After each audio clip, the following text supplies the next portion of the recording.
Good morning.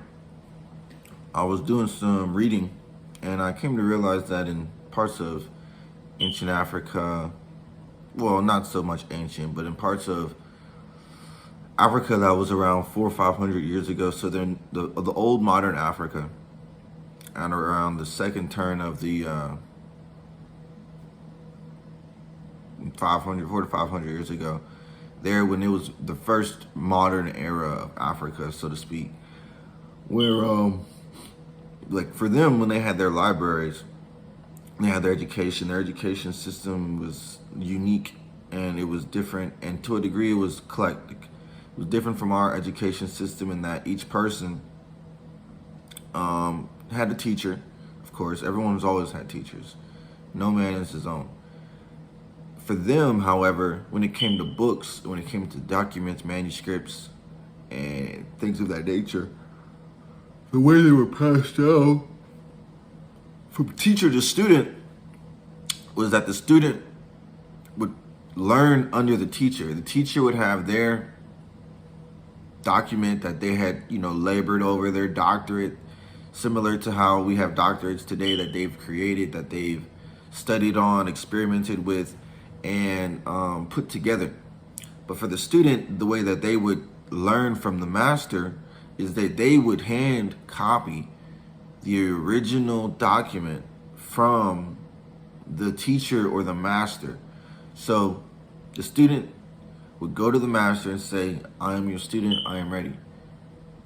And as part of their learning, their institution, the master said, this is my teachings. You need a copy. Create for yourself a copy, word by word, of my teachings. And to check yourself, you're partnered with my other student. So you and the other student are now going to check each other's work on your copy and on his copy, so that you guys make sure that you have the same document circulating, so that it's not incorrect. And many times that's very different from how a lot of people look at learning and teaching today, because it's one student directly learning from the teacher, because they don't have a printing press, they don't have a printer. So if they want to get the material, they have to create it for themselves as a part of their personal library as a student. And so that ensures that whatever you're learning, you took the time to go word for word through the original document, transcribe it, and now you got your own copy that goes in your personal library. So the beauty of this is today,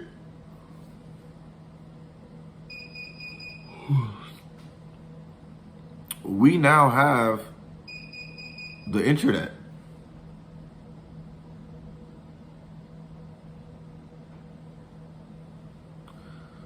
We now have the internet. So many of these documents that have existed for thousands of years, literally that are the foundations of societies, can now be found online, on digital libraries, on digital archives. Many books are in the Library of Congress. I think they have a library of like 16 million books or something.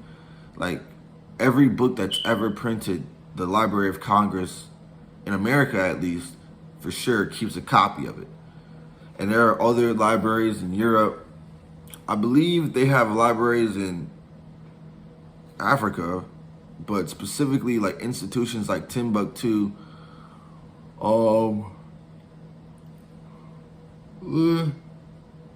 other great areas of learning, and probably in Ethiopia, or areas of Sudan. And so these places have libraries, and as part of learning, you can literally go and get the original copy, the original code, the codices, the codexes that come and that are foundational to not only the nation or the policy or the polity or the government, but the culture of the people.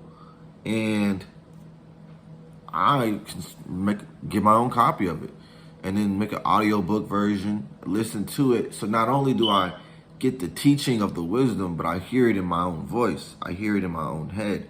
I read in my own voice, but now I'm able to hear logical reasoning in my own voice. And the purpose of that is, one, it makes it much easier for me to internalize the messages that not only I'm teaching myself, but that the great masters have been teaching truly the entire population since old, because they are the hidden leaders of the world. They're the ones who exist in the literature, and the literature exists in us. They exist in the media exists in us. We are their children. We are their descendants. We are still their students. And we do not become masters until we know the masters, we've sat down with them, and we've surpassed them, because we've understood what they've brought foundationally. And when we go deeper than that, we create new bedrock. So the only way is to, yes, do as much you. Have activity, but have activity that is so directed, that's so focused, that is so capable. The competition, the conflict of others, the people who will bring you resistance, your internal resistances are impossible. They are knocked down when you come knocking at the door of life and say, I need these resources, opportunities. This threat needs to be eliminated or neutralized. These opportunities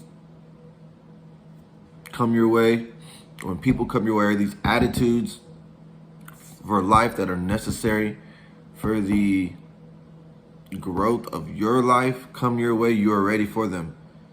And they're internalized themselves already. And that's part of the point of getting the older documents, reading through them, seeing how not everything is the same. The things that have stayed in the culture, in the people, that have affected the generations that have come before me, the generations that have come before my generation, and that are going to continue to come down the line through the generations of people who exist on Earth. As long as we have written documentation, which we have had as a species since 3,000-4,000 years, that is how we continue to live on. It is not just one through our body. Our body is simply a vessel for us to have a life.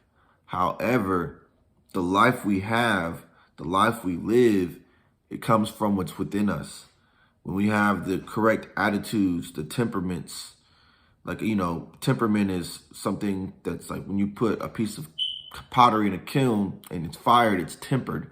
So we have the correct ability to withstand pressures and the correct knowledge of how to solve a problem, how to create resources, where to get these resources from other people, from the land, from animals, from nature all around us, and what our specific temperament, what we are best suited for at a given moment in time, because there are always ways to increase, create assets for ourselves that are able to give us a leg up, so that we are in constant state of change.